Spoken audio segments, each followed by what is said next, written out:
आपने कहा था कि अरविंद केजरीवाल भाई साहब कुछ बहुत बड़ा धमाकेदार बयान देंगे, लेकिन ना तो चूहा मिला ना चूहिया, कुछ भी समझ में नहीं आया।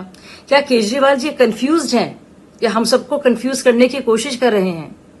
क्योंकि सवाल तो यहाँ पे रिश्वतखोरी का है ना, पूरे शराब घोटाले का है, इलेक्टोरल बॉन्ड्स का नहीं है।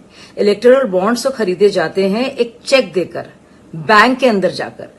ये तो छुप छुपाकर कैश के जरिए हवाला ऑपरेशंस के तहत ये तो पैसा दिया जाता है, एक तरह से ब्लैक मनी के तौर पर, रिश्वतखोरी के तौर पर।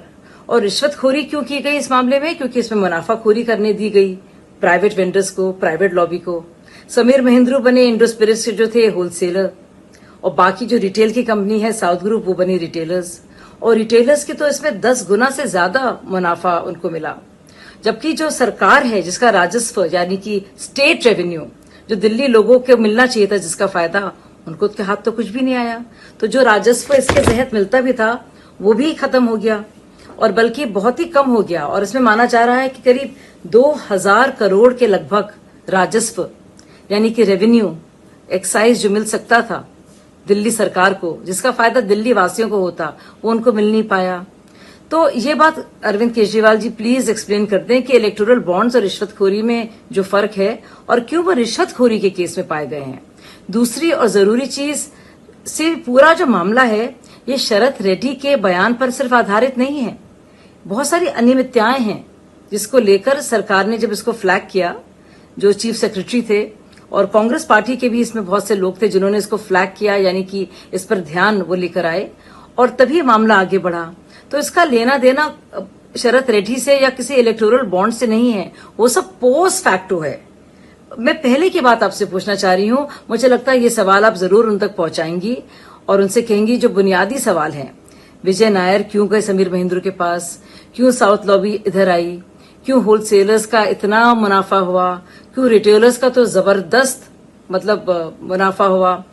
जो कमीशन मिलती थी होलसेलर्स को वो 6 से 12% हो गई, जो मिलता था प्रॉफिट रिटेलर्स को वो 10 गुना ज्यादा हो गया। हर एक बोतल पर जो 30 रुपए मिलते थे वो 300 से भी ज्यादा हो गए। तो ये बहुत बुनियादी सवाल हैं और इनका ताल्लुक किसी एक शख्स से और किसी एक इलेक्टोरल बॉन्ड से नहीं। आपने कहा था कि अरविंद केजरीवाल भाई साहब कुछ बहुत बड़ा धमाकेदार बयान देंगे, लेकिन ना तो चूहा मिला ना चूहिया, कुछ भी समझ में नहीं आया। क्या केजरीवाल जी कंफ्यूज्ड हैं या हम सबको कंफ्यूज करने की कोशिश कर रहे हैं?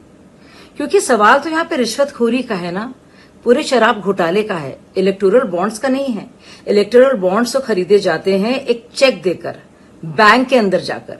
ये तो छुप छुपाकर कैश के जरिए हवाला ऑपरेशंस के तहत ये तो पैसा दिया जाता है, एक तरह से ब्लैक मनी के तौर पर, रिश्वतखोरी के तौर पर।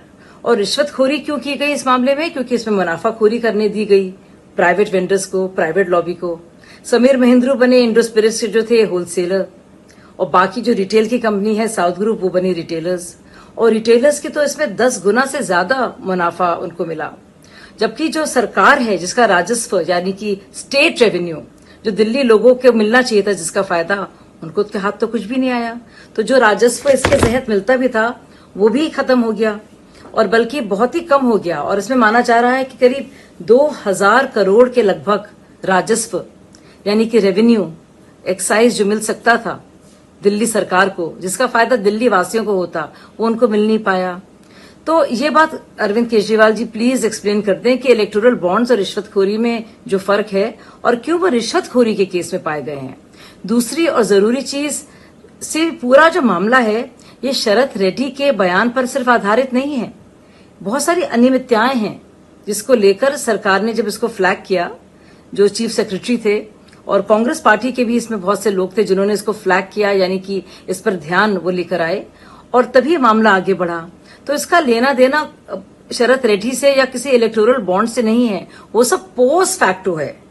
मैं पहले की बात आपसे पूछना चाह रही हूं, मुझे लगता है ये सवाल आप जरूर उन तक पहुंचाएंगी और उनसे कहेंगी जो बुनियादी सवाल हैं। विजय नायर क्यों गए समीर महेंद्रू के पास? क्यों साउथ लॉबी इधर आई? क्यों होलसेलर्स का इतना मुनाफा हुआ? क्यों रिटेलर्स का तो जबरदस्त मुनाफा हुआ?